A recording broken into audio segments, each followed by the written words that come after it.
Pee-pee music, hold on. Also, Ren, why are you looking at my Music. tits? Because I can. Fair enough.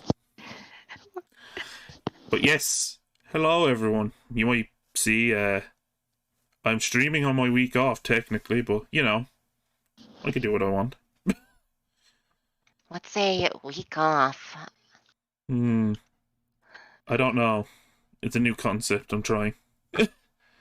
Oh, But you might I don't even see, know what's an off. I don't know, but you might see that everything looks a bit different. I'm currently testing out this week with the new overlays I've had made to go with a more on-brand look, mostly just so it fits the colours. But yeah, I do like it. Also, I'm just sorry, I'm just enamored by Ren's new fucking piece of art for her representation on here.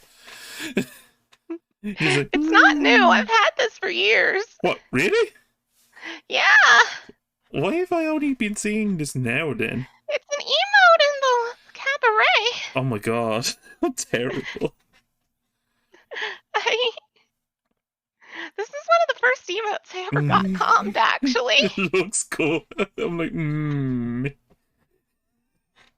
But yeah. Because it's like, it's the ancient, like, Neoran meme. Ah. But yes. And that brings me happiness. Happy. This brings me joy. Yes. We are, me and Ren are going to sit back and read through the newest issue of Queerfinder. We were supposed to do it yesterday, like last week, but Ren was sick. I was indeed sick. There was I had a cold. Yeah, so, yeah, we're catching up now. But, Yep. first of all, amazing artwork on the cover. Yep. With as Ren has pointed out to me, Shaylin. I would be genuinely surprised if that was not Shaylin. I hope it's Shaylin. Unless Gallant Goblin just shows up right now and tells us it's not Shaylin. It's like, I'm pretty sure that's Shaylin. Like, at least with the first issue, it's very obvious that it was Caden Kalian. Because Caden's the only fuckboy god in all of Galarian. I mean... Like, who else could it even be other than Shaylin? A skinwalker. Could it not be... What's the other god that everyone likes? Iomade? Or is that too peaceful? No way in hell is that Iomade, Mari. Is that too peaceful looking for Iomade? Iomade generally is depicted with a bowl cut and wearing plate armor. Oh, so basically Joan of Arc. Or Rapunzel from Total War. Basically, yes, one of them, but instead of like a normal, nice person, she's kind of like a bratty teenager who has been gifted absolute authority. Bratty teenager that needs correction. Yes. But let's see, we have winter traditions. Stay warm this winter in Absalom by joining the crowd with the city's annual traditions. Party like it's $46.99. Gotta make gifts for Zonzon. You also gotta get your pirate on at the party barge. And apparently... And you can unleash your inner goblin at Gimli. Gimli? At Glimley's. Is it Glimli? Glimli. Oh, is it Gimli? Hold on. Does Tolkien know about this? One of our first advertisements is a roll for combat. I know, and I love it. Battle Zoo Aldemon. Is this just is the Battle Zoo stuff literally just Pathfinder Pokemon? I don't know, but I kind of want to check it out. Well, apparently we got a website down there, eldemon.com. Yeah, I know. I just opened linked a new tab, but I mean, if the Battle Zoo bestiary is anything to go off of, they make really good stuff. Oh, it is Shaylin. It is indeed Shaylin. It even says here, Shaylin, goddess of art, beauty, love, and music, poses with her sacred animal, the songbird. Not featured in this image are her two girlfriends, Which would be... Desna and Sarenrae. Really? Yeah, Jesus, Desna gets around. no, they're just a polycule. Oh, the editor's advice letter. Oh, do I need to zoom this in a bit, or... Also, are we... Is the audio coming through on the stream? I don't know, actually. I hope it is. I have no idea. Is anyone there to tell us? Maybe? I mean, I have levels in fucking OBS, but, you know, setting up a new window and all that's fucking weird. Yeah, someone please help. I also have no idea if chat is just borked or not, because I haven't...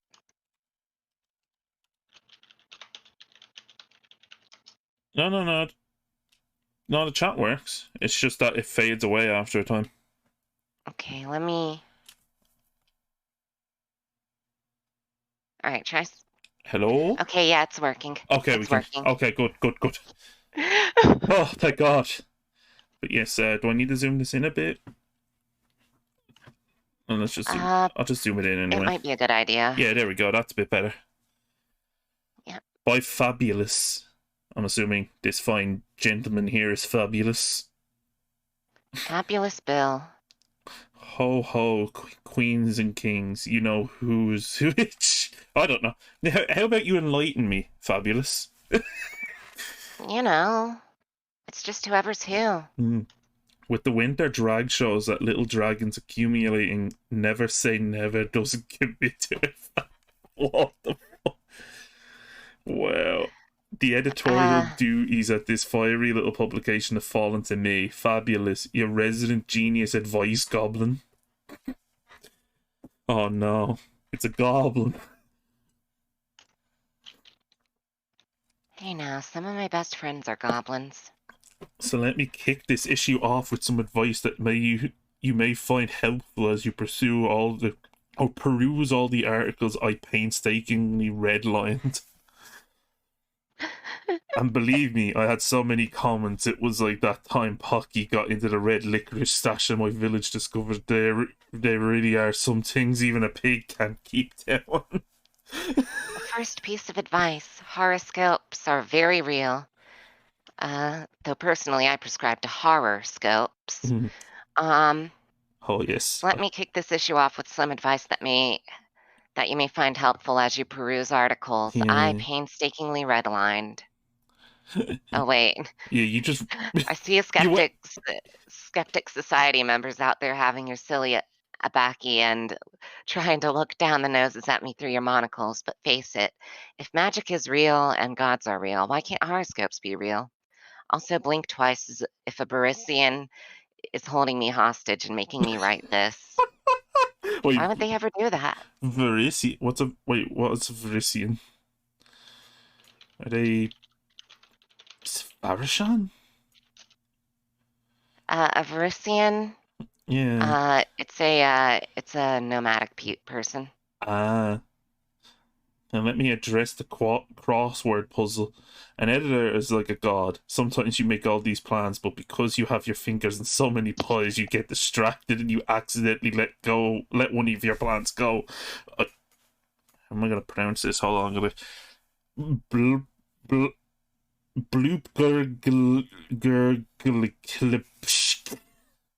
Jesus. I can't... It's hard to speak goblin sometimes. Hold on, I got this. In the puddles because you were so mad at them for not sacrificing the right species of rooster to you, and then everything has to be reshuffled. Oh. There, I know my goblin's a bit rusty, so you'll have to forgive me on that one. Fair enough. So in that shuffle, one of the crossword puzzle answers went whipped. but we didn't want to rewrite the crossword puzzle because that costs some pretty coppers, and we do not have that kind of budget after all the glitter we bought for Pride Month. Oh no. Understandable. Glitter is very expensive. Oh, why didn't we have a special Serenint issue? What part of we blew all the budget on glitter didn't you understand? Anyway, Lucrasting is all I'm saying. Next, a concerned parent wrote me the other day asking what to do about children who keep starting fires. That's an easy answer. One Goblin Society discovered millennia ago. Send them to wizard boarding school. Either they become a productive member of society or they fail in a way that isn't your fault. Most importantly, they're not near your flammable valuables. I mean, that works, I guess, yeah. It do. Every morning I stroll through the Grand Bazaar and stop in a store for breakfast. I choose a different store each time, and it doesn't matter if it's a restaurant. Life cannot always give you pickles, so it's a good lesson in perseverance to take what you get with a smile and iron gut. You'll be surprised at what you can learn with that attitude. Got a cereal poop smear at your local outhouse? Drop into Tessiovinsko's warehouse for some abyssium powder. Yeah, just sprinkle in a different foods each day until the glowing green smears give away the game. Just be sure to water your closet, Also home to luminous mushrooms. Yeah, if your water closet's home to luminous mushrooms, you might have a problem. Or maybe you find yourself in kitten slumber. No, Mr. Nibbles, it's not food, or so I've been told while being hit with a stuffed fish. But his kibble is filling and nutritionally balanced. Mix it with some tuna juice for a little less crunch, and you have an excellent bowl that you'll have ready for a power nap. Wow. It is true. What the? They're right, Mm-hmm. A tawdry pamphlet has been circulating the city titled "Soaked by a Gay Sentient Puddle in the Puddles." Gay sentient puddle. Understandable. Which details what the title promises in elaborate, explicit, and occasionally misspelled prose. Editor's note: this is why editors are important. Just kidding. I definitely self-edited this article because who edits the editors? The author remains unknown at this time, but the cover of each one has a message stamped on it. Drop a donation in the collection box at the guiding hand if you want to see more of Chuld's tingles. Go donate. If anyone knows what a chuld is, please write me. Right now, the staff is evenly divided between it being a person's name or a type of fish. Either way, I bet it'd be a delicious pickled. Oh, hi, Adhad. What do you think? Is it a type of fish or a person's name, and is it delicious pickled? I'm looking up what a chuld is.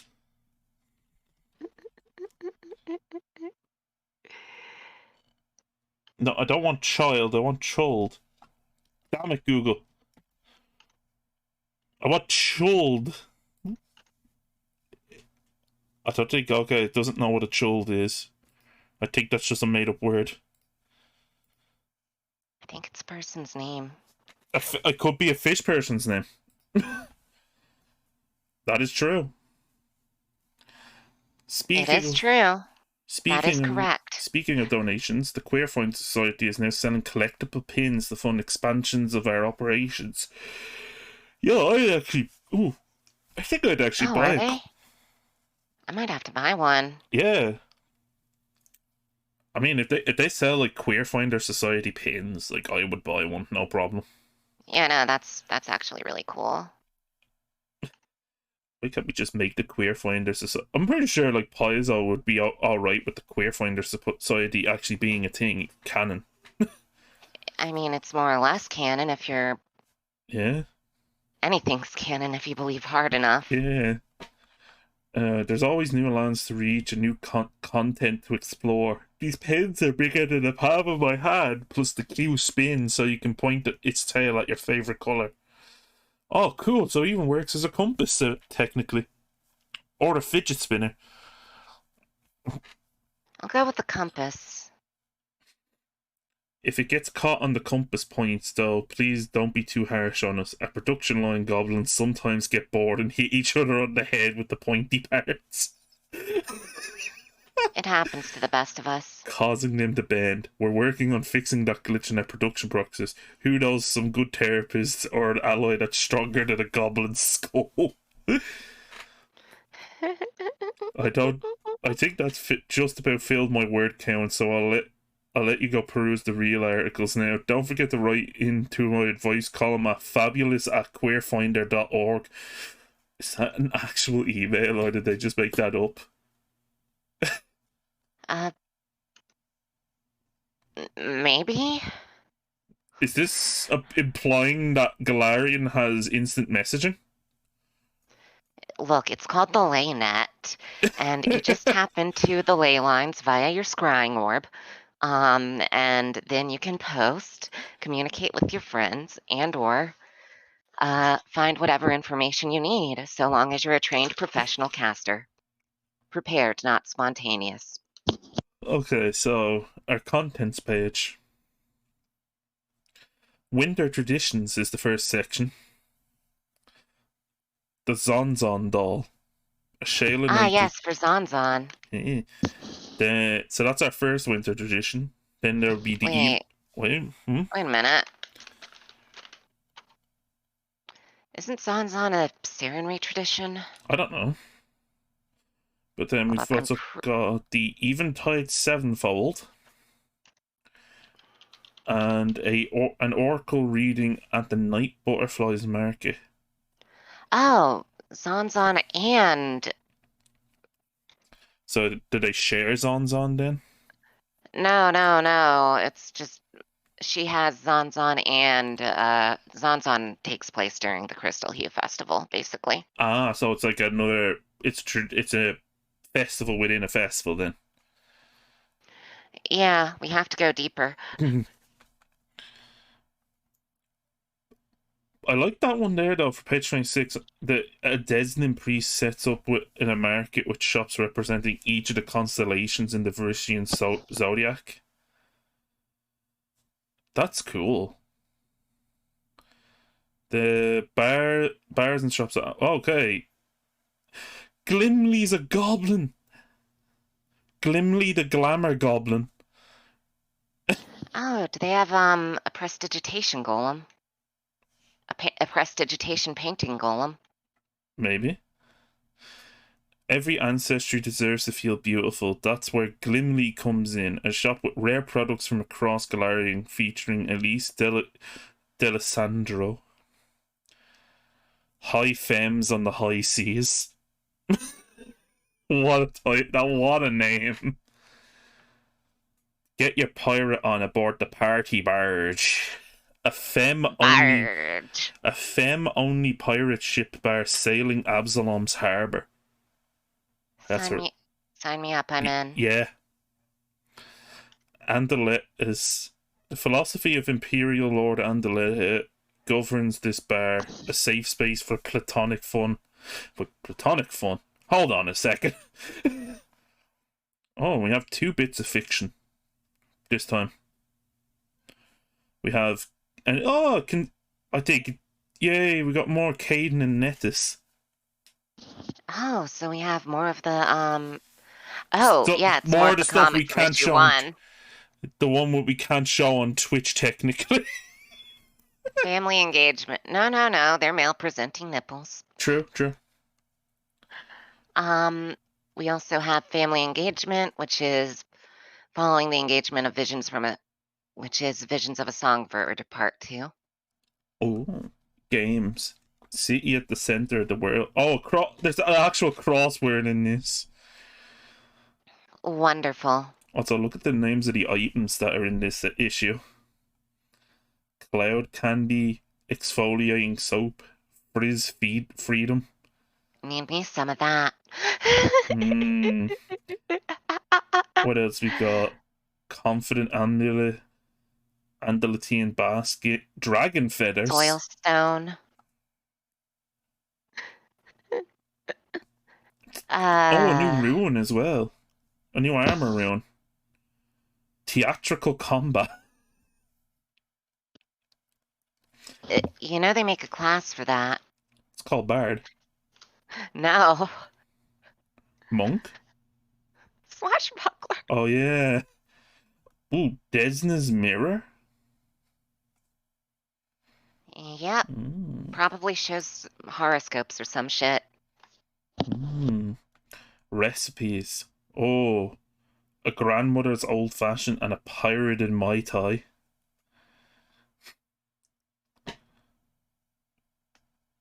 Alright. Okay, a grandmother's old-fashioned.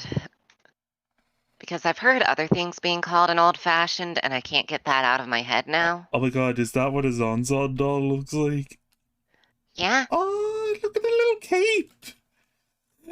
It's to represent Zon-Kuthon before he fell. Oh, this is the little cape. It's so adorable.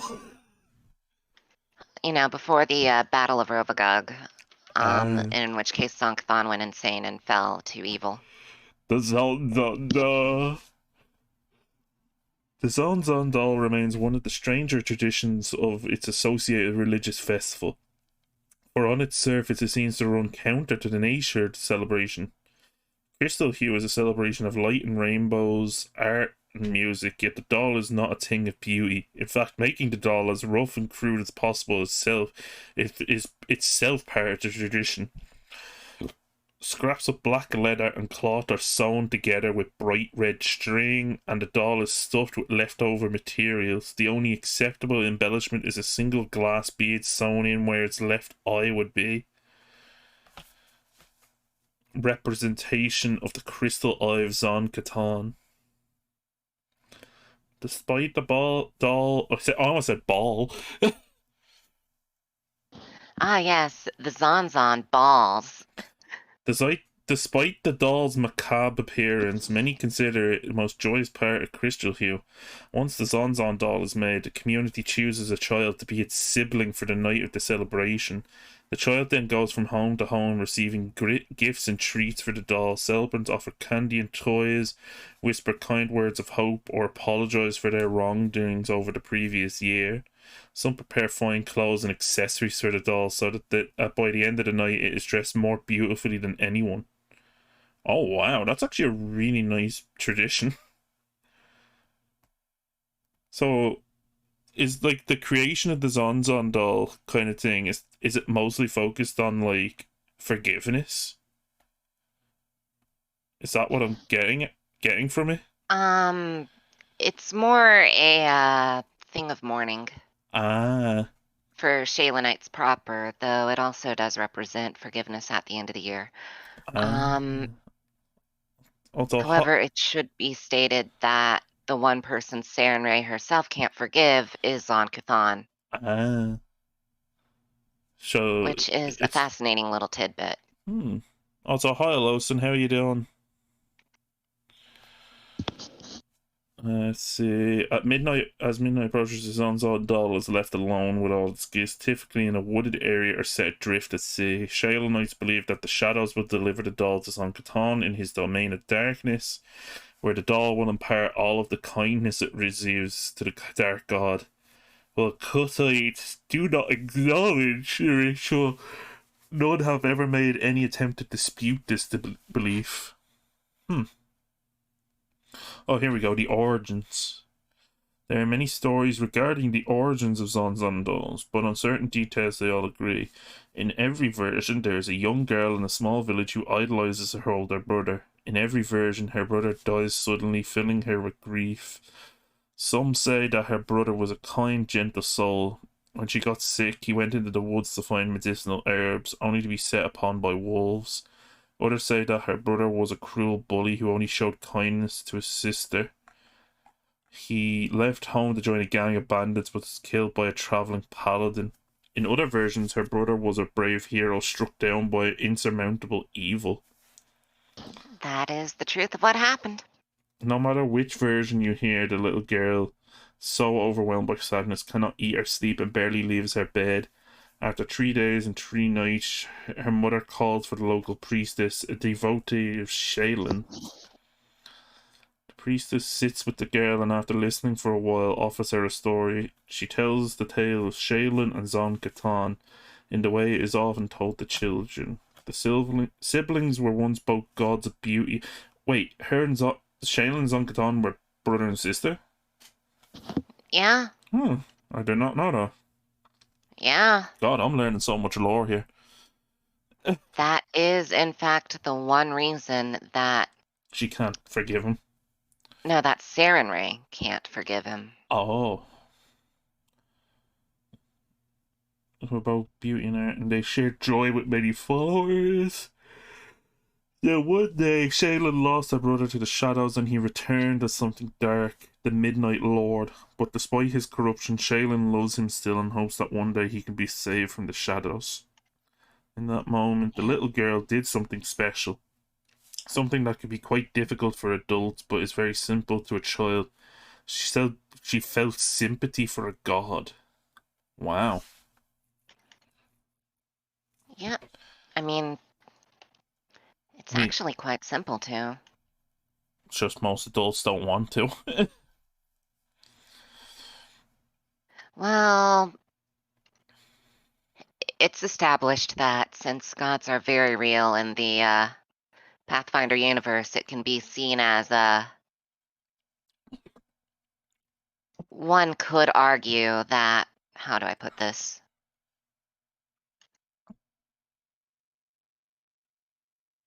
What am I going to say? That a lot of people within the Pathfinder universe may see the gods as directly above them, and as such would have a hard time showing sympathy. Yeah. In that moment, I could say, from there, the story winds and twists through various retellings, but always ends in the same place. The first Zon doll. To this day, the sibling is generally a child who feels lost, isolated, or in need. It may be someone dealing with loss, who struggles to relate to others, or simply needs a little more joy. While less common, older teenagers may also be chosen to fulfill the role. The ritual has become many things to many people, but to the sibling it has a special message. No matter what happened to you, you too will be loved. That's actually really heartwarming. And then they get bullied by the rest of the year. I should not have said that. But... Crystal, Hugh, and Absalom. Absalom being the city it is, certain traditions have required some adaptation. Actually, do you want to read this section? Okay.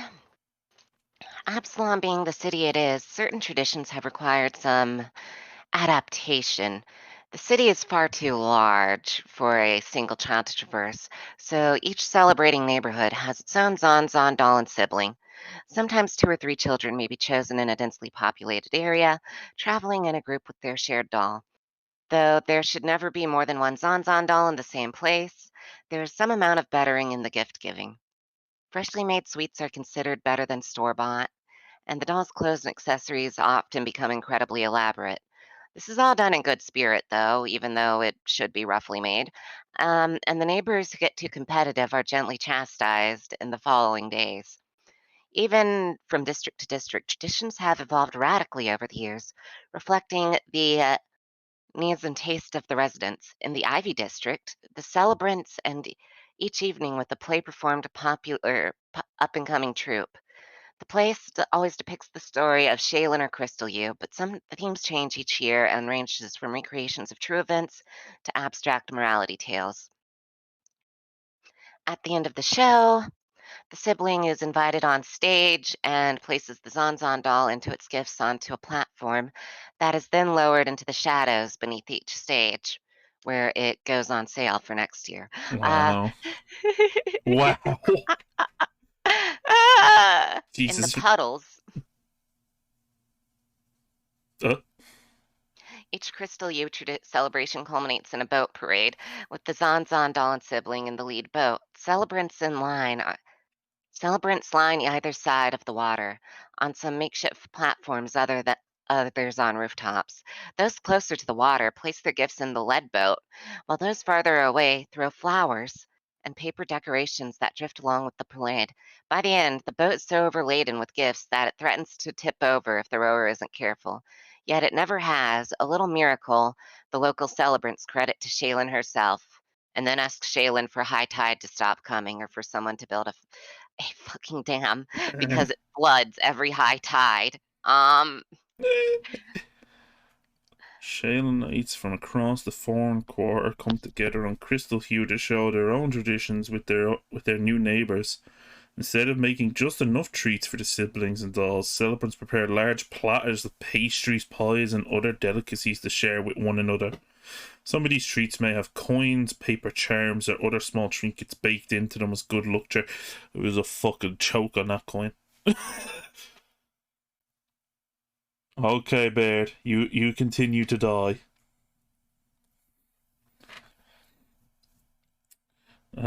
Even those who don't celebrate Christmas who look forward to this opportunity to taste secret family recipes and holiday dishes from across Galarian before they disappear for another year. When the time comes, few venture far from their homes. Those nearest the city gates leave their doll just outside the wall. While anyone at the water's edge will cross a small vessel to send it out into the bay. Wow. Left in dark alleyways, shadowy eaves, and old buildings.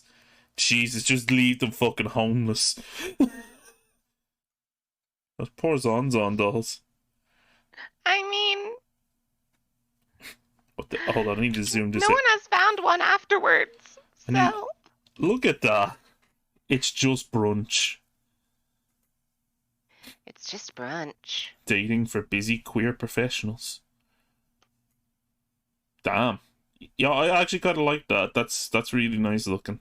Look, sometime after your technical degree, you need to stop for brunch.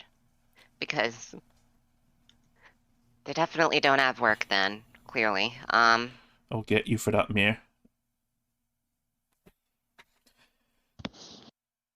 Oh. Hello. Oh, that's Glimly. Fuck off, Mir. Damn, Glimly the glamour goblin. Oh, here we go. That's a really nice logo, actually.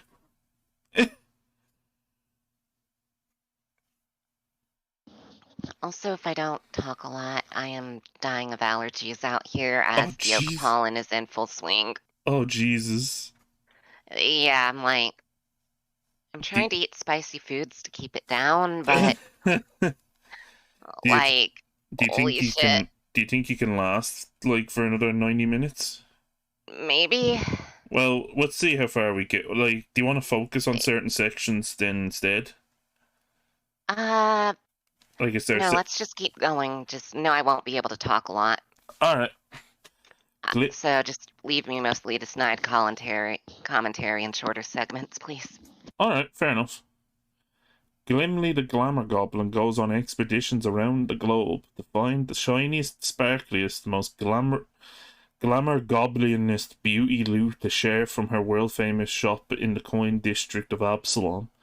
With her trademark rainbow hair, shimmering emerald skin, and larger-than-life toad, Glimly draws visitors from the farthest reaches of Galarian to bask in her effervescent glow. And they always leave as the very best, most glittering version of themselves. Many societies have a restrictive view of what's considered attractive based on depictions of the most populous group present. Glimly never stops pushing against those preconceptions to show that good souls of all ancestries can share their beauty with the world. With careful contouring using purple dyes harvested from rare snails on Motaku Isle in the shackles, orcs can accentuate their shimmering tusks and hard-earned battle scars. Glimly encourages Yosoki to remove their hoods and cloaks to show off their meticulously managed whiskers and luxurious fur. Wait, Yosoki? What? Are Yosoki the fish people? I do not know right now. Let's see.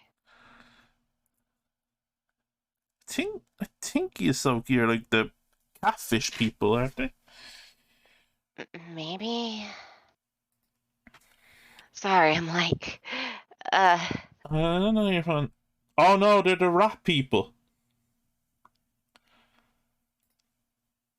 oh, okay. They're the rats. Yeah, I was wondering, Oh yeah, because fur, out of catfish. well, uh, I don't think catfish have fur.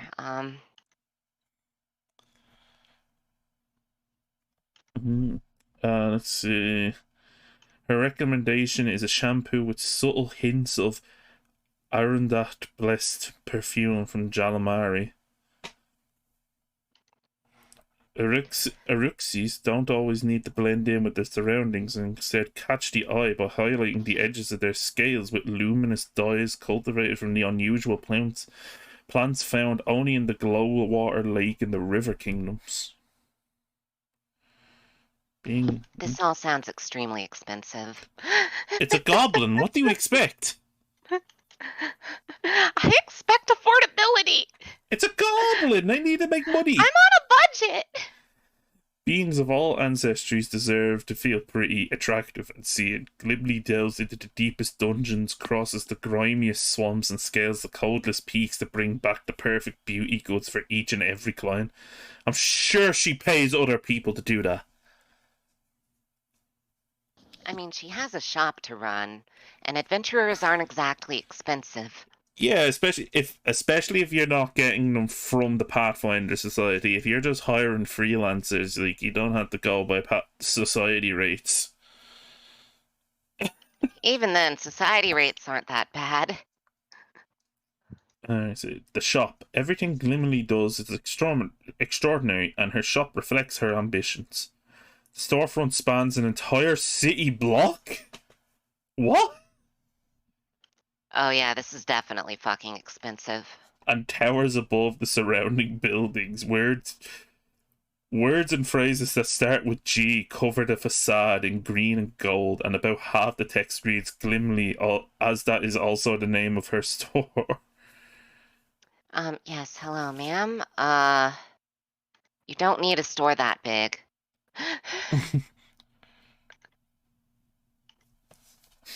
I I don't know how else to say that. They do not need a store that big. While such an ostentatious display of ego would normally be garish, there is a childlike wonder and playfulness in the way the words are arranged and decorated, with graffiti-style drawings of beauty products and cartoon characters of all ancestries that make the presentation charming instead. The remaining words help set the tone by focusing on affirmation from phrases like go you and growing together. The Glimleyisms like glowing, glovely, and Gabulous. Jesus Christ. This is like a fucking boutique. Actually, no, boutiques aren't even that big. No, this is definitely a boutique in the upper part of Absalom. That is also likely a major monopoly. The entrance has a spa-like feel with crystal chandelier. Oh, yep, no, this is really expensive. I mean, let's just look at the prices of her items. That's probably the best way to tell if it's expensive or not. Yeah, it's expensive. Hello, Aloe, Halo. 60 GP? Gold. 60 gold. For some aloe? For some aloe. 13 gold for minty peppermintness? Okay, but that aloe is special aloe. Oh, yes, it's the special aloe. They mix it with tree sap, so it's special. Hold on. Aloe is so useful. It can be applied on the skin for sunburns or eaten for health benefits, but mix it with a special slime mold found in the shudderwood, and you have something special. This concoction absorbs sunlight and converts it into positive energy.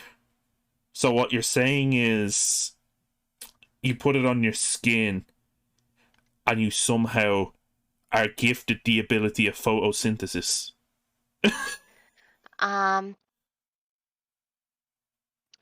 No. It's a literal positive energy channeling under the sun. So it basically is just a way to slowly murder undead. If you're a living creature, so wait, it just constantly heals you for 1 hour as long as you're under the sun.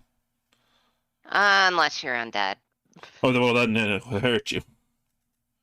Oh, yeah. So what's this? I'll be there. It's 5 silver. Okay, that's expensive, but Are you easily distracted? Forget important appointments. The smell of sage improves your mental It's just a. it's a scratch and sniff. Oh my god. Glimley, I It's love you, but your prices are too high. I'm gonna have a heart attack. Mood and Garnet. 1050 GP. This it's eyeshadow. Why is eyeshadow so expensive? why do we need 13 gold for eyeshadow? This Oh no, eyeshadow. wait, that's This eyeshadow is it's made. Oh, what? 1,050 gold Yeah. pieces for eyeshadow. That is This eyeshadow is made from the steaming waters of Mar Massif, a volcano saturated with psychic energy from an ancient aberration. Infusing the water with ground garnets creates a vibrant paste that can survive the intense energies encountered by elementals. I'm sorry, but I don't care how much you try to sell this. You're still trying to sell me eyeshadow for 1,050 GP. Like, To say you spent 1,050 gold on eyeshadow. please, I know at least a little bit better. Wait, what's it do? So if you spend 30 seconds speaking with a creature about the intentions you discovered with your perception checks. At the end of your discussion, you choose to ask if it to commit to its intentions or ask it to choose an alternate course. When you do so, your eyeshadow glows with a color matching the emotion associated with your ask, where a reflection of your eyeshadow's color appears on your target. So basically, it lets you attempt to persuade with a DC 34 will save. No,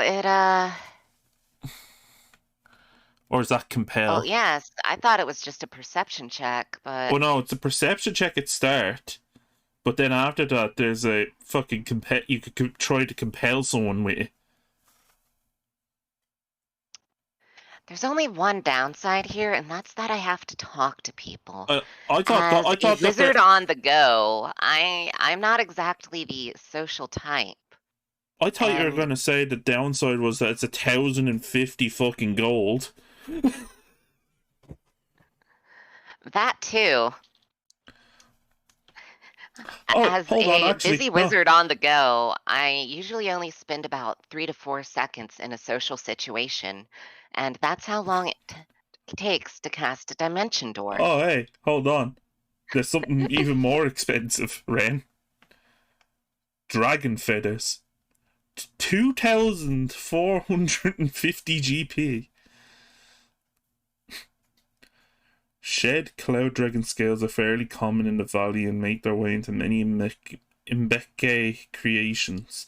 The mix of baby blue and grey colours cause the scales to look like windows into the sky. This collection is light enough to decorate the feathers on wings, though they also work to extend fingernails or claws. You gain a plus 5 foot item bonus to your fly speed if you have a fly speed greater than 0 feet. So it's fucking useless. Pretty much. So it's fucking useless. It's just it's just vanity. I Yeah, if Trinok has 2,450 gold, You know, go there's this giant school where like thousands of these feathers are just laying around. These aren't actually feathers though. These are just scales. Like these are cloud dragon scales. Oh, that is still incredibly expensive. Is this some sort of laundering scheme? It's a goblin. Of course it's got to be a fucking laundering scheme.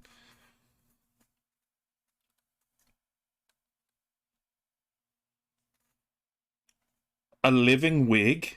I'm sorry, what? A living wig? Hold up, what? There's a living wig. Now you have my attention. A colony of stringy oozes lives deep in the well of lies and thrives on psychic energy. While they can live independently, they are willing to establish commensual relationships with intelligent creatures. The ooze attaches itself to the creature, benefiting from proximity to its mind. While the creature itself is unaffected by the ooze's presence, the ooze resembles hair, though it is gooey to the touch, and instinctively responds to thoughts, altering its shape and colour. You'd never need to get a haircut ever again. You never need to get a haircut ever again. But you have a goopy mass on your head. It's alive, though. True. You have a new friend. It's like Yes, those. I'll take 20. It's like that. It's like the mind-controlled slimes from fucking Futurama. It's like, Yeah, exactly. Except instead of the brain slug, it's the hair ooze. Ooh, let's see. Oh, the Eventide Sevenfold. When short becomes the light, as winter steals the sun, her wings will flood with night, and hear our chant begun. Our throng will banish fears as lovers reunite, to make a song of spheres and revel in delight. Ere time's 100 wheels will cease their rhythmic dance, the stare of stars revealed by mystic holy trances or trance. Then through a gate make way to claim your earned prize, and in our winged sway receive our just replies. Oh, this is were the tidings of the first Eventide Sevenfold celebration delivered unto Desna's temple in Absalom. Wait. Okay, I'm sorry. This is a Desmond thing? Shut the fuck up. What? You okay, Ren? I think Red's No. Red's having an existential crisis. Because who the hell in Absalom built a temple to Desna? It's Absalom. I think anything happens in fucking Absalom. Desnans generally don't build temples. Desna lore that Ren doesn't. Mari. Reaver.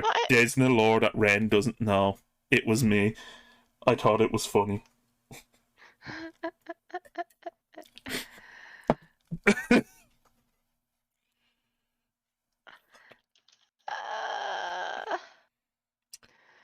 What? I mean, the second off thing here is generally the ritual of Stardust is what's associated with Desna.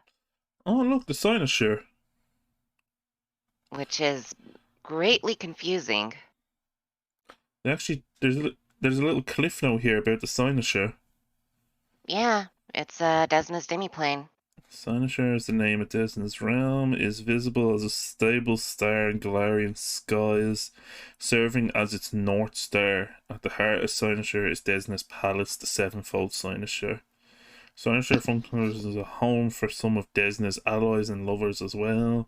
In addition to Black Butterfly, Polara is also a frequent visitor, and her petitioners live in Cynosure after passing through the Boneyard. Polara is a patron of stricken travellers in the far north, governing homesickness and the northern lights. Huh. Wait, what about passing through the Boneyard? It was about Polara. Or Pelura. It's like, I think because... Polara is like a northern deity. Yeah, but no, after passing through the Boneyard. Okay, I was about to say something, but I just misheard. While Desna is often happy to be the bright center of worship, the Star Songs urges her followers to recognize the shadows they cast as they wander the world. and the lives they change, for good or for ill, in their travels. After all, it was Desna's shadow cast on the night sky that created her first partner, the Black Butterfly. Quite by accident. Wait, she created the Yeah. Black Butterfly by accident? Most things Desna is involved in are by accident. She doesn't like dealing with other deities She doesn't intend for outside of anything. Shaylin and Sarenrae. Anything Desna does isn't intentional then.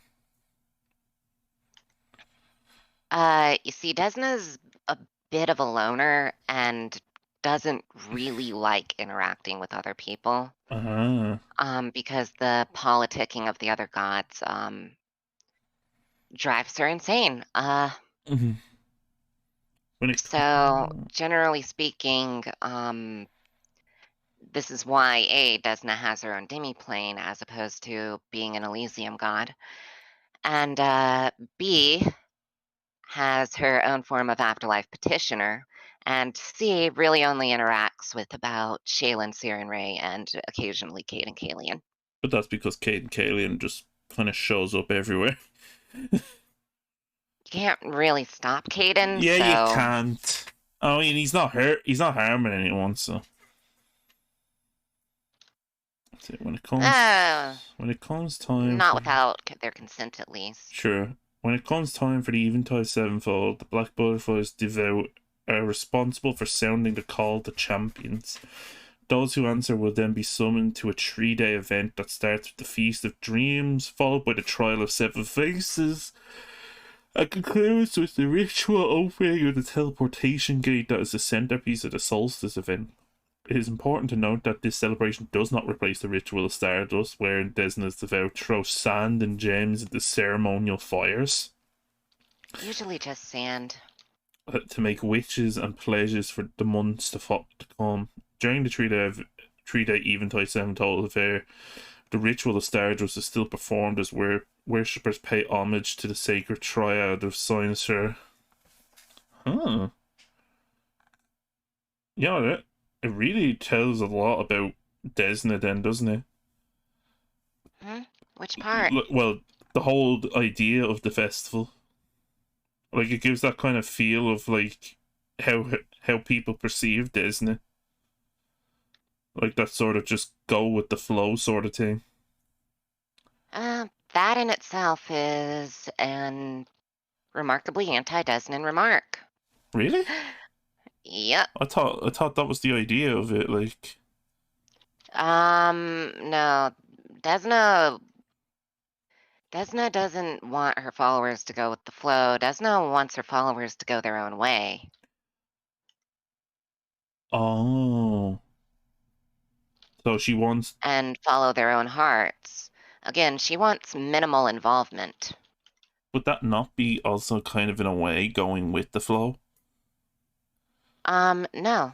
Huh. Because again, she wants them to make the choice for themselves. Fair. Thank you for clarifying. No problem. I'm here anytime. Oh, they actually even In have, fact, like... this all the way extends up to her angels, which are known as Cynosomas, which she literally would prefer they defect from her rather than not be happy with what they're doing. Oh, so no, they even have, like, a stat sheet for the actual ritual. Cast 1 hour, cost rare incense, purified water, and purified chalk worth 1000 GP. Desna's mirror, stars. Wait, why is it not an Arcana or Divine check? Or no, wait, it should be. It does have an Arcana Divine or check. Occultism. It does actually. It does have Occultism. Yeah, but it should have Divine instead of Arcana. Well, it's either or. It's not. Or more aptly religion. It's. I know, but I'm saying it should be Divine and not Arcana because that doesn't deal with the arcane so much as the Divine. So it should be Divine or Occultism checks, essentially. Yes, or more aptly religion or occultism because I'm saying things wrong. Secondary checks, crafting and survival, duration 7 hours. and it takes 6 additional secondary casters alongside the main caster to actually conduct the ritual. The Ebon Wing creates a 10-foot diameter circle on the ground surrounding Desna's mirror at the House of Seven Faces, which acts as a portal cynosure. No other destination can be designated by this ritual. While the circle is active, any creature that moves to be fully within the circle instantly teleported to the Stair of Stars. A creature that is unwilling to be teleported must append a will save against the primary caster's spell DC, resisting the effect on its success. If it remains in the circle, the creature must attempt this save again at the end of each turn until it leaves the circle or fails the check. If the primary caster succeeds at their check, any secondary casters who also succeed are treated as if they are under the effects of a sanctuary spell. Okay, but I feel like an additional occultism or religion check would also have to be made if the target was unwilling to be sent to cynosure. That would make sense, yeah. For the duration of it, all 7 casters are dazed and stupefied 20 until the ritual is complete. Rip.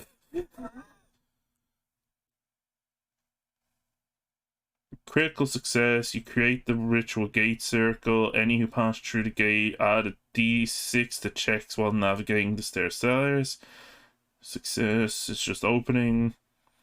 Failure, the teleportation circle doesn't function. Critical failure, the circle is wildly inaccurate and Desna's mirror shatters.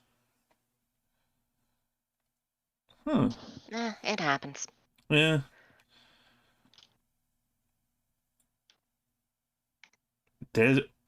Holy shit, Desna's mirror is expensive. Yeah, it's a divine artifact. I know. 70,000 GP. Yeah, it's a divine artifact. Bulk 1,600?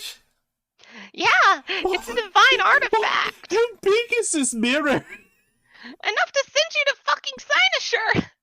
This is a big ass mirror. I told you. Holy shit, bulk 1,600. That's bigger than me. Oh. Yes, that is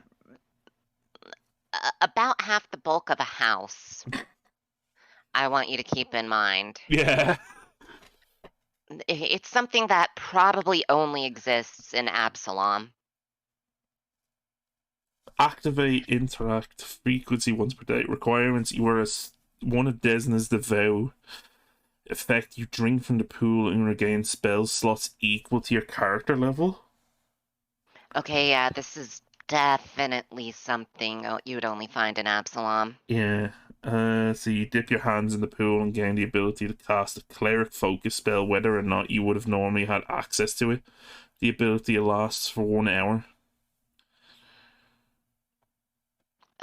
Yeah, and I don't know what building actual Desnans would have built to fit something that big. It's insane. You collect water from the pool to treat a wound, as with heal. Though I do have a theory. I do have a theory here based on the last edition. Okay. There were a bunch of kobolds just innocently living somewhere. and then they got kicked out, and then they placed the Desnans that were in some open shopping market doing their usual thing into it and said, "This is yours now," and the Desnans were too lazy to really protest. Is it? All right. Damn. That's my theory here. And it was the Abadar followers who did that. Ah. Just so Desnan worshippers would stop clogging up the streets. Pandora because Paloma. That's usually what they'll do. So we have Pandora Paloma here, the Ebon Wing. Chaotic go. Yep, Desna. Look, she's got the black butterfly brooch. Cleric of Desna. Venerable age. She was cleric of. That's counterintuitive. Would there not be... Clerics of Desna very rarely. Don't they... Desnan clerics don't Don't... generally advertise themselves as a cleric, but a follower of Desna, and that's actually a thing in Desna lore. Yeah, because, like, is there... There's not, like, specific class that would be kind of tied thematically with Desna, is there? Champion Liberator. I was, However, I was thinking while there are Oracle. clerics of I'm not saying there aren't clerics of Desna. They just wouldn't advertise it. I'm saying if you met a cleric of Desna, they would not tell you I'm a cleric of Desna. They would say they're a follower of Desna. Because their class or occupation isn't important. Well, meh. Not to them. True. She was born upon the night of the Eventide Sevenfold when the ritual was interrupted and the 7 siblings were cast into eternal slumber,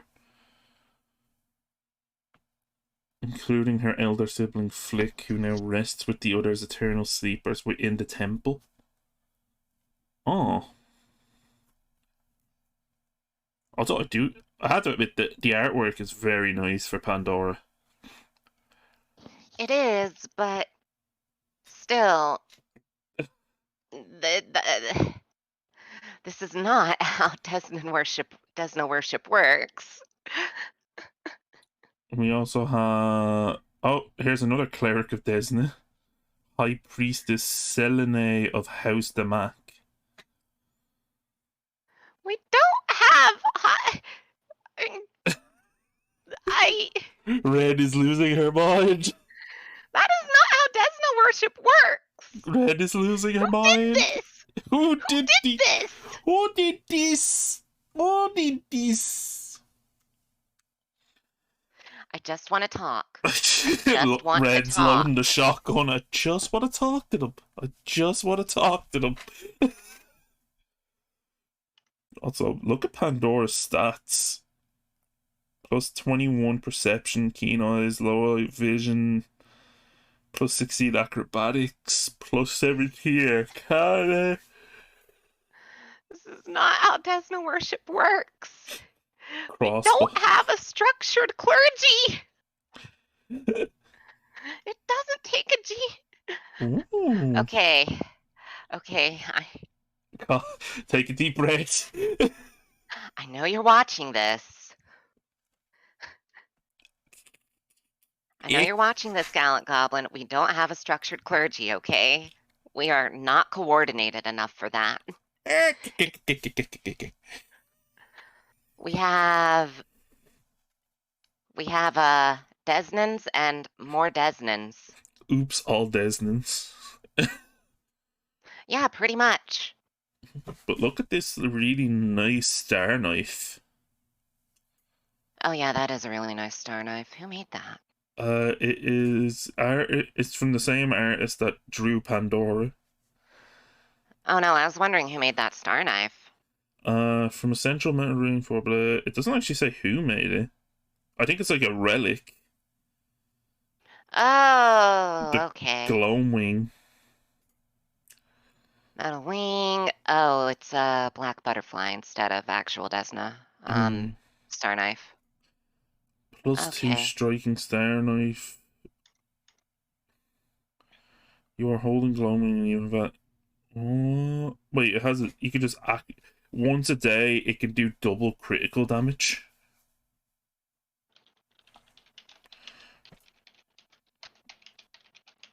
Holy shit! Command interact frequency once per day. Requirements: you are holding glowing and haven't activated it to double your critical damage on the same day. Effects: choose one of the following spells and cast the spell at its base level. Blink, Blur, or Penumbral Shroud. If you do not otherwise have access to the spell, you cannot sustain the spell. Activate Envision. You are holding glowing and haven't activated it. You send a mental command to the star knife, causing stars to shoot across its blade. Your strikes with glowing will deal double critical damage for the next D6 rounds. That's pretty good, actually. Oh, absolutely. You just Naruto blink behind people. It's just so. Oh, this is the House of Seven Faces. This is the Temple of Desna in Absalom, I think. No, Desmond. uh, I I'm not gonna say no, Desmond, but this is not An observatory. Hmm. this much structure and proper. This does not feel And very Desnan to you. this is not Desmond. This is not Desmond at all. And I think right there in the middle of the courtyard, that's where Desna's mirror is. It would make sense, I suppose, wouldn't it? I Because, guess. like, no, I thought there was I seven. was thinking it was in the sanctum there. That entire giant butterfly crystal It could be. thingy. Yeah, it could actually be.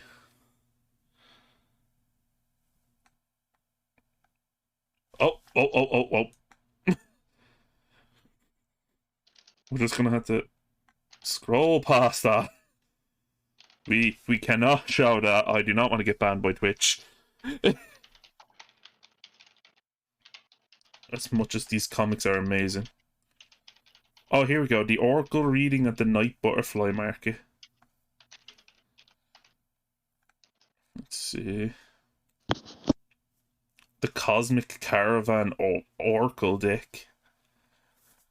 Conduct a reading by choosing 13 cards from a standard deck and assigning them to each archetype here, or by rolling a d20.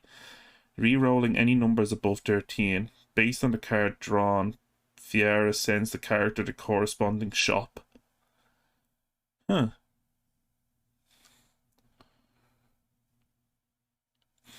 The Thrush. When she draws this card, Fiera sounds solemn. Yes, this is certainly the time of year for seeking new horizons. Drossel will be your guide. Their shop sells wares of all kinds to help you on your new journey. Starting a fresh path after a cold, wintry night, they will not lead you astray. Oh, okay. Drossel, they chaos good, non-binary liminal fetchling ranger. Sample items: a blade of armor plating, clockwork goggles, every need pack, gloves of storing, traveler's chair. Oh, so it's just a general adventuring store. Hmm. Hey, nothing wrong with the general adventuring store, am I right? No, true. The Lantern Bearer. The air stares long and hard at the card. I once believed myself to be a guide, but it was I who needed guidance. Inkua is a kindred dear friend, and she means well with whatever joke she may tell. Of that I am certain. A solemn guide who understands the need of levity. The lantern bearer symbolizes guidance, divine or otherwise. Those who draw this card may be guides themselves or in need of some form of guidance in their lives. Inkua, she, her, good. I'm assuming they're all going to be chaotic good because this is kind of it's kind of a whole Desna team with this. Chaotic goods, chaotic good. Mistbret Azaketi Magus. Wait, Azaketi? I have no idea what that is. I am. Yes. Just don't worry about it. She sells bottled sunlight, candle cap, cat's eye elixir, crafter's eyepiece, eye of enlightenment, tinder wig, tracker's goggles. Huh, that's nice. Ensures all guides see their charges to safety and in turn have the guidance they need to do. She has a debonair personality despite her respected position, and while she takes her work seriously, she often teases Fiera to lighten the Oracle's mood. Well, Lamau. The partners. Someone after my own heart. Come, friend, you will find all you need here. Garrow is a wonderful human, and they are sure to reinforce you in the need of your own loyalty to your friends and companions. Not much of a romantic, though. Partner symbolizes loyalty and are represented by the newlyweds constellation. Those who draw this card may be staunchly loyal companions or those seeking a measure of loyalty and companionship, platonic or otherwise. Garl, Daedem, neutral good, non-binary, winter-touched human sorcerer. Sample items include an ever-burning torch, lady's knife, lover's gloves, and a paired rune.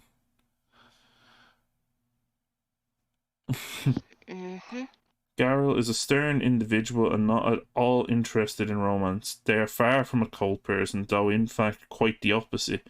Despite their gruff exterior, they are quite devoted to their fellows and do at times seek companionship. Their shop reflects this with a myriad of items to express devotion, be it to a cause, person, deity, or otherwise. The bridge. Fiara's eyes sparkle when this card reappears. Looks like this card is needed to be seen. You are one who connects people. To bring opposing sides together in peace is a difficult task indeed. May this message serve you well in times of need. Was that supposed to rhyme? I don't know. Unintentional, maybe, but welcome nonetheless. The bridge of the cosmic caravan signifies diplomacy. This card is drawn by those who are ambassadors themselves and negotiating their adventures to come. Proprietor, rune, he, him, neutral good, cis folk investigator. Ooh. Sample items. Diplomat charcuterie, empath's corporal, games, healing potion, musical instruments, potions of shared memories. Ah, it's a catfolk. Khajiit has wares if you have coin. Sorry, I had to make that joke. Do you know that in Skyrim they have a 25% chance of robbing you of like a small amount of gold? I never knew Every that. time you talk to the Khajiit caravan merchants. I never knew that. It's true. The dancer. Fiara looks at the card and Also, I may have to drop out. I am dying. I am sorry. Oh, okay. Yeah, no, we can end it here. That's fine. Yeah, my allergies. You were dying of allergies. I get it. My nose. Yeah, okay. You keep going, though. I will catch you later. All right, Ren. Take care. Later. All right, and it's just us for the last 20 or 30 minutes. Let us continue on. One who wanders with unabashed joy. I admire that level of optimism. Our merry band will be happy to help you bring joy to others. The dancer, also known as the daughter, represents joy, optimism, and wanderlust. This card points to a whimsical shop. Proprietor, Telaro. He, him, chaotic good, celestial, envoy, kitsune, bard. Oh shit! Reaver! It's Atsu! It's just Atsu!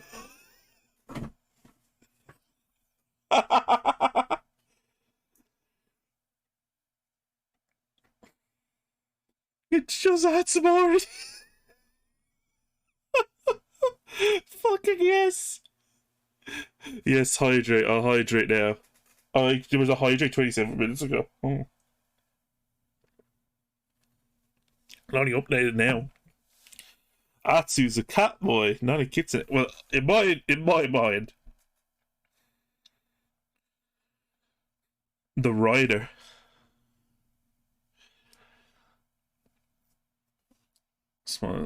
The rider. Someone after my. Ow! Fuck! What's this?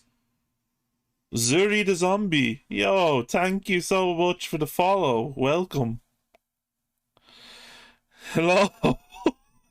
You literally joined the moment I got smacked with something.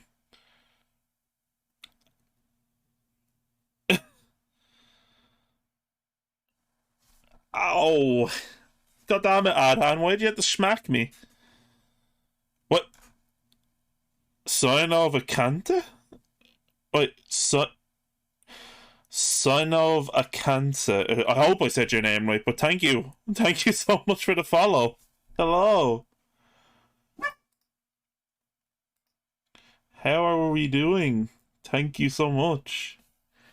But let's see. My partner will get you squared away. When all else fails, persistence can win out. Mind you, not every goal is meant to be achieved, no matter how tenacious you are.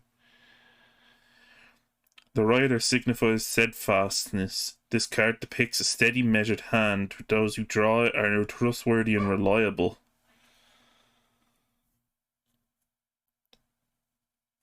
Fuck off, Adhan, no. I'm sticking with my joke about Atsu. Damn you. Yes, that's Snuffles being a little brat outside for some reason. I don't know why. Or to seek those qualities in themselves and other proprietor Zephyr. See Chaos Good by gender Draxi Spirit or Sprite Barbarian. Sample items: brooch of shielding, a psychopomp mask, and a stalwart's ring. But yes, that. I wonder what she is barking at. She's probably barking because somebody in another room is not paying enough attention to her.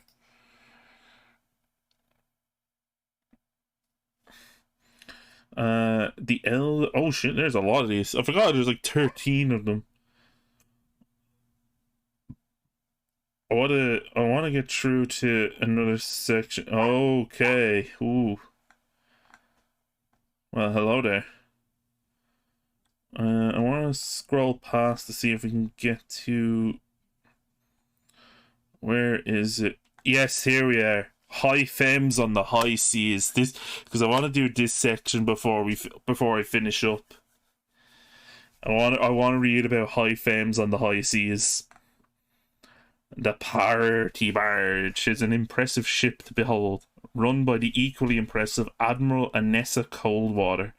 This pirate-themed bar is a one-of-a-kind experience that you must see for yourself. I admit that I found myself lacking my sea legs, but I quickly forgot all about my misgivings I had once I was on board. A party girl's dream party. God damn, I'm gonna end up doing that with every one of those now.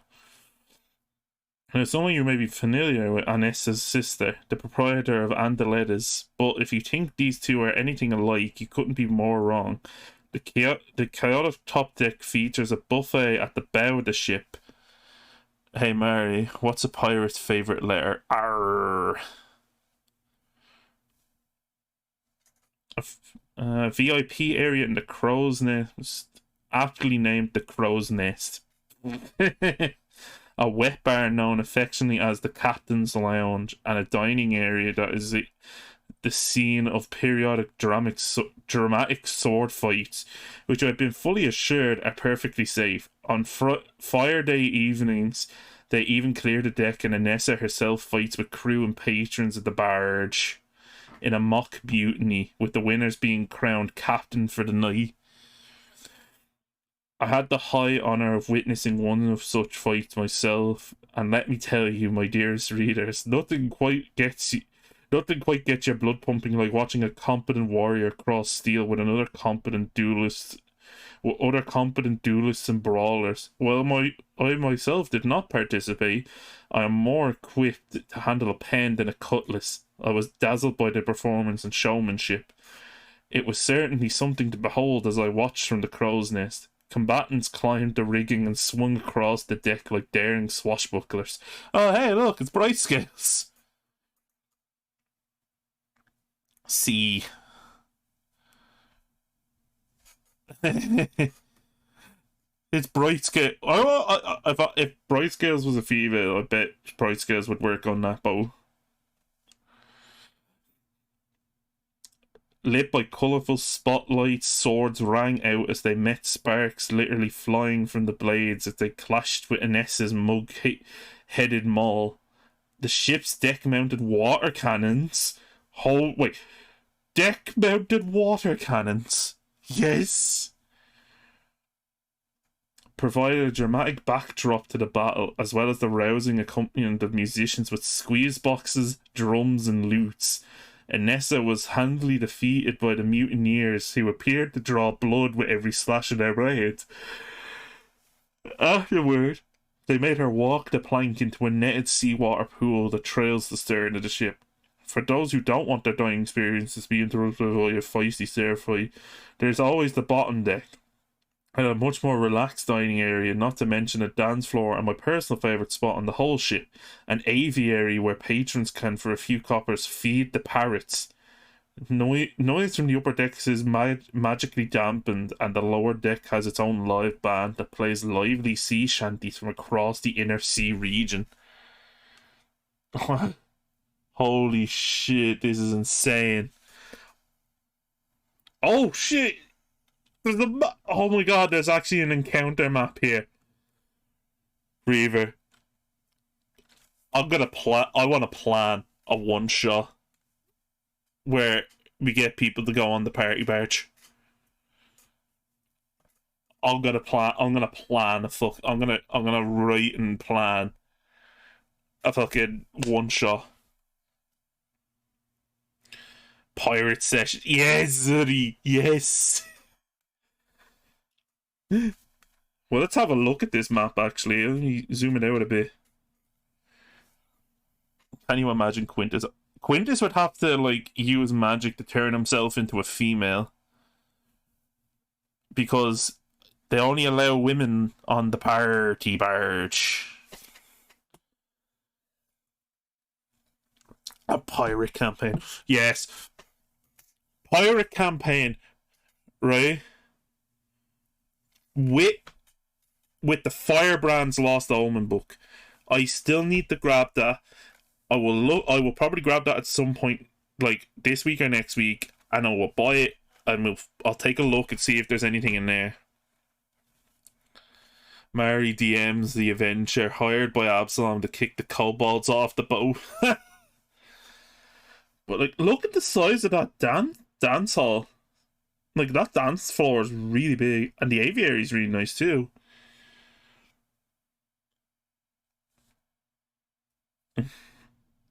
It's a really nice laid out map. Sword fighting stage. The captain's lounge bar. Admiral's quarters. Netted seawater pool and plank diving board. That is really elaborate.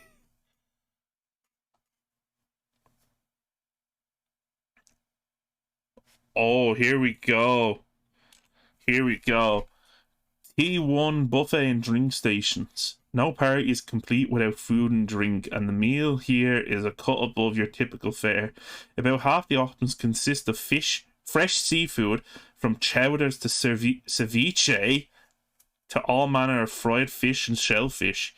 There is a station of crablets next to a barrel of lemons, both a luxury and a nod to the need to keep scurvy at bay. For the less adventurous among us, head to the buffet's landlubber strip with its steaks, rotisserie chickens, and bread. Rotisserie chicken. Rotisserie chicken. I need me some rotisserie chicken. Yeah, my favourite ended up being the Oasis, a sumptuous feast of vegetables seasoned with carefully measured blends of spices or dripping with light sauces that feel like being carried away by the tide. As for the drinks, rum is everywhere in different varieties, as well as the base of many colourful mixed drinks, but a wide selection of wine is also on display.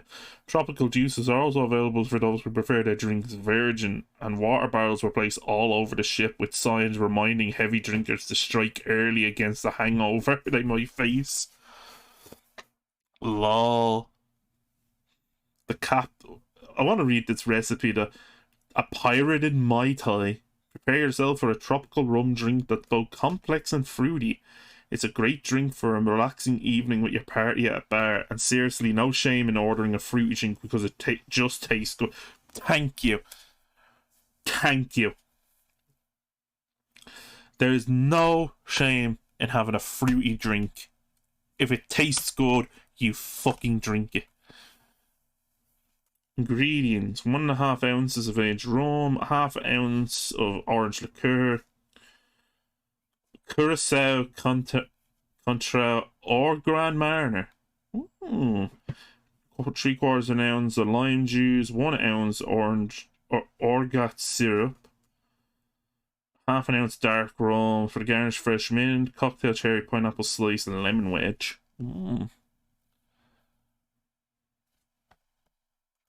Let's see.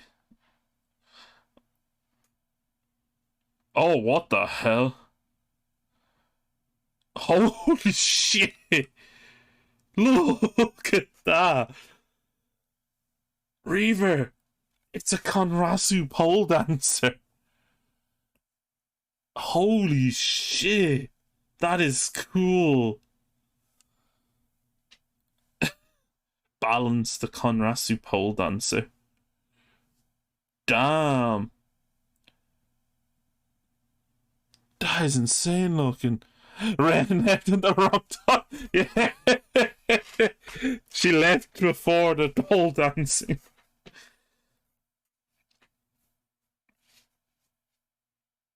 Oh. Missing CLA. Do you make irrational purchases for the finest unreasonable goods in Amazon? Look no further than the pickled imp. She has a copy of this book. I gave her a copy of this, so I could just tell her the page. It's like, hold on, I'm just gonna message her and tell her that.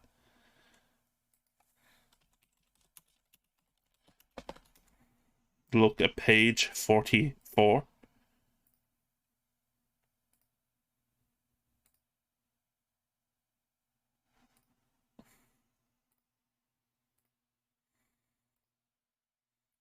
I just gotta tell her to look at page 44.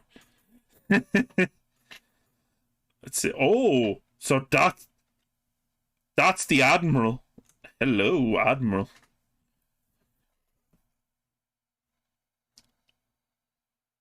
Hello. And sea legs, Roberta. Reaver. Look at the Admiral. Look at her magnificent. Oh,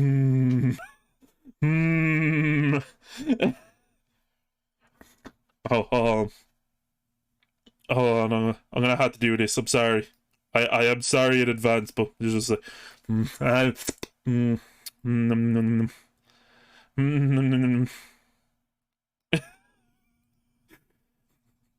neuron active. Yes, exactly. Hold on, let me see if I'm gonna pull my model back up there. It's just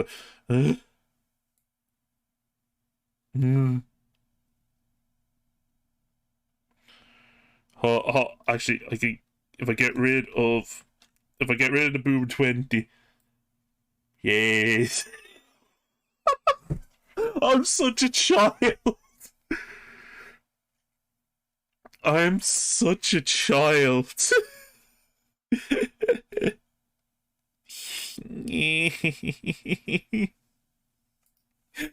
Oh. A legendary pick. Wait, who's it? Dragomira Alanjevich. Oh, Fetchling Reporter. Hello. Hello.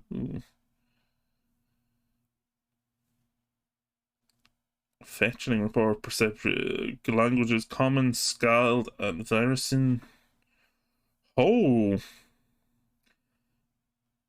Inner to confusion. Dragomir spends so much time in taverns that her ability to compensate for mental confusion is sky high. Dragomir has a +3 status bonus to saving throws against being confused.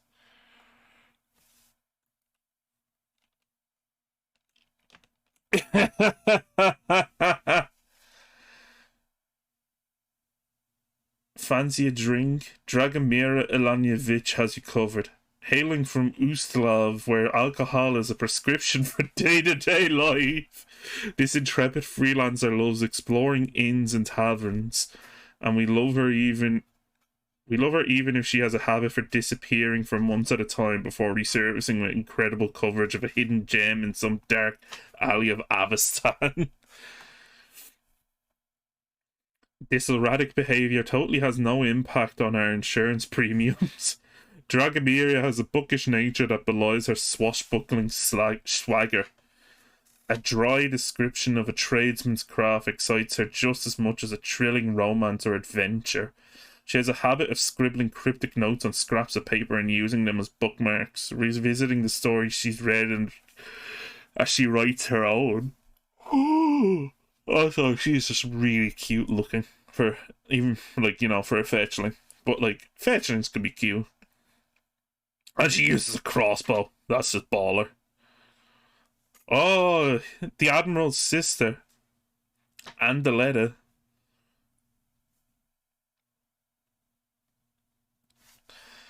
Does adult life feel too serious? Do you long for the days of your youth when you could just hang out and have fun? Andaletta's is where people go when they want to have a platonic good time.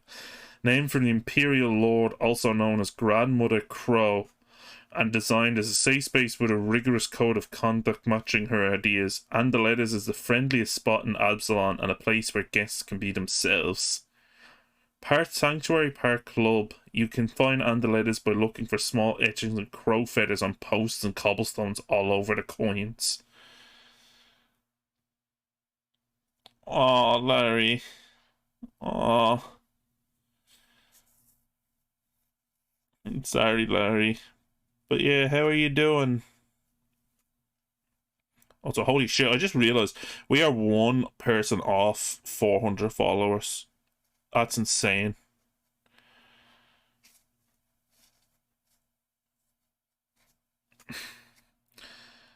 Let's see. The feathers form an arrow that points to the establishment. No one knows who makes the etchings, but they reappear within days of renovations. Some have claimed to see glowing crows at night pressing their wings into stone as if they were wet mud, leaving a perfect impression of divine plumage.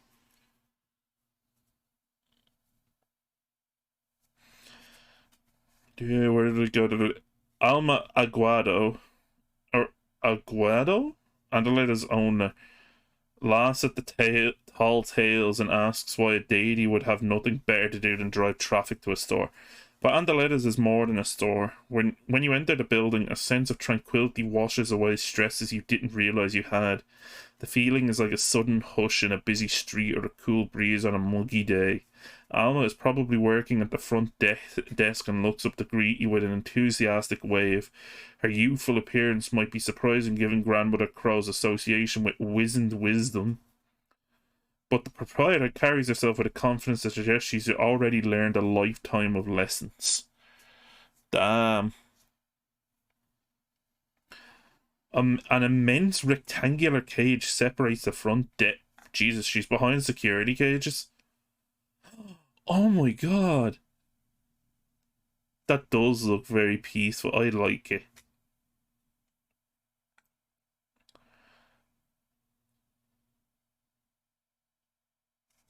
Alright.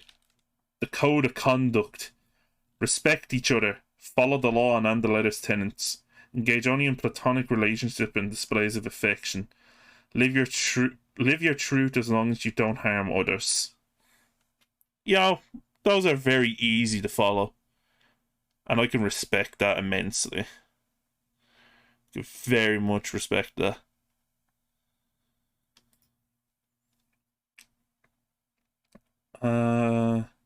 Pop karaoke. They have karaoke. Also, I need to adjust my overlay because I realized that the latest follower thing like cut off half of Sino's name, and I am sorry for that. I just realized I'll have to fix that. Karaoke, Mary.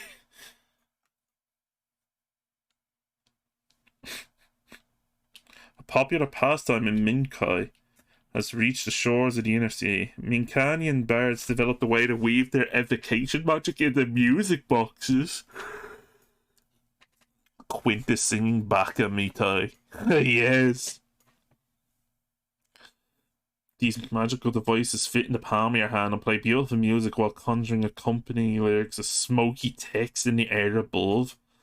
Demonstrate your vocal prowess and pretend to be a favorite bard as you sing popular songs for your friends with professional music accompaniment. More intricate music boxes that contain illusion magic, usually available to rent for an extra fee, provide additional effects from light shows and miniature fireworks to temporary costumes to transform your existing clothes. Holy shit, these things are fucking sick. You can rent a small room capable of fitting up to 5 people for 1 silver an hour, or a large room holding up to 12 for 2 silver an hour. Alternatively, you can get use of the room for free as long as every person places a food or drink order each hour. An attendant distributes the music boxes from a counter outside the rooms. Each room may check out up to 10 boxes at a time. Beyond that, you must return a box to check out another. Okay, seem very few fair rules.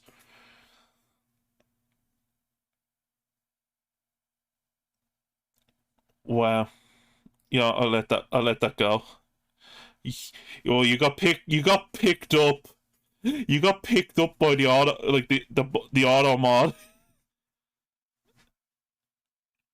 Be careful there. You got picked up by the auto mod. Oh yay! Board games. Daryl the Dragonborn. In this board game, the players wander around the board completing quests before facing off against a fearsome creature born of the love between a dragon and a human named Daryl.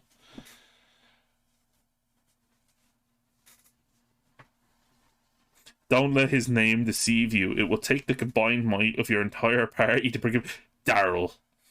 He's the almighty, the all-powerful, the invulnerable vagrant.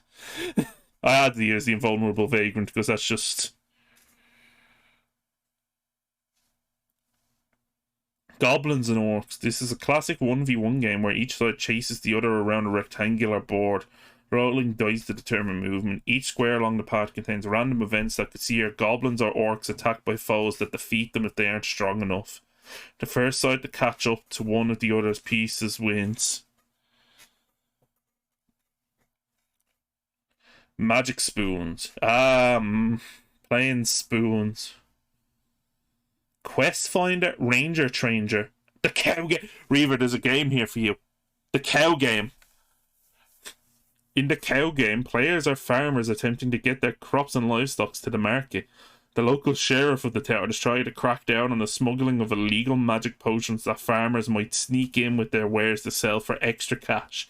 The players take turns being the sheriff for around and may choose to inspect the farmers' wares prior to entry to the town. If the sheriff finds contraband, they confiscate it from the farmers along with a fine. But if the farmers have no contraband, then the sheriff must pay the farmer for the inconvenience. It is the sheriff of Nottingham. Oh my god. It is Sheriff of Nottingham. It's fucking god. It's just fucking great. That's what it is. Oh. Holy shit, that's a big crossword.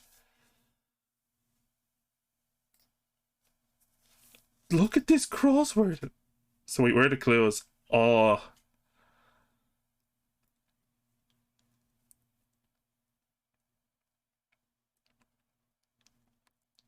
Five across. Where's 5? I don't know. Poo hole? I don't know. I'm gonna have to sit down and try and do that at some point. Oh look, the Cobalt plushie. I need to get one of these. I really need to go and get one of these. I should buy myself one of these Cobalt plushies. They're so adorable. Look at the little boys. Look at the boys. I want that one. I want the red one.